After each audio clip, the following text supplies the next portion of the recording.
ಪುಟದಲ್ಲಿ ಬರೆಯೋ ಬರವಣಿಗೆಲಿ ನಮ್ಮಿಬ್ಬರದೇ ತಾನೇ ಇತಿಹಾಸ.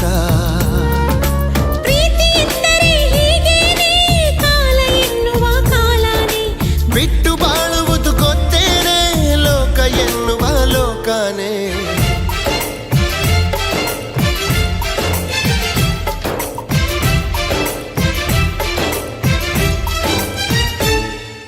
ನಿನ್ನಾಣೆ ನಿನ್ನಾಣೆ ಪ್ರೀತಿ ದೇವತೆ ನಿನ್ನಾಣೆ, ನೀನಿಲ್ದೆ ನಾನೆಲ್ಲ ದೇವರಾಣೆ.